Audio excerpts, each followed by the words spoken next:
নিলামের টেবিলে শুধু টাকার বস্তা না, বরং আলাদা এক পরিকল্পনা নিয়ে বসেছিল শাহরুখ খানের কলকাতা। আর সেই পরিকল্পনার মেইন ম্যানই যেন কাটা মাস্টার মুস্তাফিজুর রহমান। তাই তো নিলামে বসে প্রায় 50 কোটি খরচ করার পরও ফিজকে হাতছাড়া করেনি তিনবারের শিরোপা জেতা কলকাতা। কোন পরিকল্পনায় তবে মুস্তাফিজকে নিজেদের ডেরায় ভিড়িয়েছে পশ্চিম বাংলার এই দলটা, সেটাই শুনবো প্রতিবেদনে। আইপিএলের নিলামের মঞ্চে ইতিহাস গড়লেন মুস্তাফিজুর রহমান। বাংলাদেশিদের মধ্যে সর্বোচ্চ মূল্যে নিলামে বিক্রি হলেন কাটার মাস্টার। রেকর্ড মূল্যে তাকে দলে ভিড়িয়েছে শাহরুখ খানের ফ্র্যাঞ্চাইজি কলকাতা নাইট রাইডার্স। ফিজকে কলকাতায় নিতে তাদের খরচ হয়েছে 9,20,00,000 রুপি বাংলাদেশি মুদ্রায়, যা কিনা প্রায় 12 কোটির কাছাকাছি। এত বিপুল পরিমাণ অর্থ দিয়ে মুস্তাফিজকে কেনার পেছনে অবশ্য যথেষ্ট কারণ রয়েছে। সাম্প্রতিক সময়ে বেশ দারুণ ছন্দে আছেন কাটার মাস্টার মুস্তাফিজুর রহমান। বাংলাদেশের জার্সি গায়ে নিজেকে যেন খুঁজে পেয়েছেন টাইগার এই পেস সেন্সেশন। অভিষেকের বছরের পর এবারই বল হাতে সবচেয়ে বেশি কিপ্টে ছিলেন ফিজ, অথচ এই বছরেই কিনা তিনি নিজের ক্যারিয়ারের সবচেয়ে বেশি টি-20 ম্যাচ খেলেছেন। 20 ম্যাচ খেলা ফিজের ঝুলিতে এবছর উইকেট রয়েছে 26টি, আর ইকোনমি 6.09, যেখানে নিজের অভিষেকের বছরই এর থেকে কম ইকোনমি ছিল ফিজের। অর্থাৎ নিজের চিরচেনা শেপেই আছেন বাংলার ফিজ।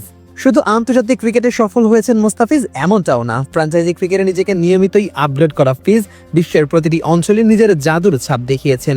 সাকিবের পরেই তিনি এখন ফ্র্যাঞ্চাইজি ক্রিকেটে বাংলাদেশের ফেরিওয়ালার দায়িত্বটা পালন করছেন, আর সেটাও আবার বেশ ভালো করেই। সাম্প্রতিক ফর্মের পাশাপাশি নিলামের মঞ্চে আরও এক মাস্টার প্ল্যানের ফলেই ফিজকে দলে নিয়েছে কলকাতা, আর সেটা হলো মাথিসা পাতিরানার সাথে তার জুটি। চেন্নাইয়ের জার্সি 2024 সালে এই দুই তারকা একসাথে মাঠ মাতিয়েছিলেন, আর সেবার এই দুই তারকার জুটি নজর কেড়েছিল সবারই। চেন্নাইয়ের হয়ে 6 ম্যাচে একসাথে খেলা এই জুটি হয়ে উঠেছিল দলটির বোলিং ইউনিটের প্রাণ। দুজনে মিলে সেই 6 ম্যাচে তুলে নিয়েছিলেন মোট 21 উইকেট। অর্থাৎ চেন্নাইয়ের বোলিং ইউনিটই সাজানো হয়েছিল এই দুই বোলারকে নিয়ে। দলগত সাফল্যেও বেশ সফল হয়েছিল ইয়েলো শিবির। এবার কলকাতা নাইট রাইডার্সও সেই একই পরিকল্পনা নিয়ে মাঠে নেমেছে। তাই তো প্রথমে 18 কোটি রুপি দিয়ে মাথিসা পাথিরানাকে দলে ভেড়ানোর পর 9,20,00,000 রুপিতে মুস্তাফিজকে দলে ভিড়িয়েছে শাহরুখ খানের দল। তাছাড়া কলকাতার ইডেন গার্ডেন্সের উইকেটও মুস্তাফিজের জন্য বেশ কার্যকর হতে পারে। এই মাঠে একটি মাত্র আন্তর্জাতিক টি-20 ম্যাচ খেলেছেন ফিজ, আর সেই ম্যাচেই করেছিলেন বাজিমাত। নিউজিল্যান্ডের বিপক্ষে সেই টি-20 ম্যাচে মাত্র 22 রান খরচায় 5 উইকেট তুলে নিয়েছিলেন ফিজ। অর্থাৎ ইডেন গার্ডেন্সে অতীত ইতিহাস বেশ দারুণ কাটার মাস্টারের। সেই দিক বিবেচনাও ফিজকে দলে নিতে পারে কলকাতার ফ্র্যাঞ্চাইজি। বোলিং ডিপার্টমেন্টে মুস্তাফিজ পাথিরানার পাশাপাশি নিলাম থেকে কার্তিক ত্যাগী, আকাশদ্বীপের মতো দেশি তারকাদেরও দলে ভিড়িয়েছে কলকাতা। আর হর্ষিত রানা, উমরান মালিকের মতো বোলারদের রিটেন করা কলকাতা এবার নজর দিয়েছে পেস আক্রমণের দিকে। সেই বিবেচনায় মুস্তাফিজই হতে পারেন তাদের ট্রাম্প কার্ড।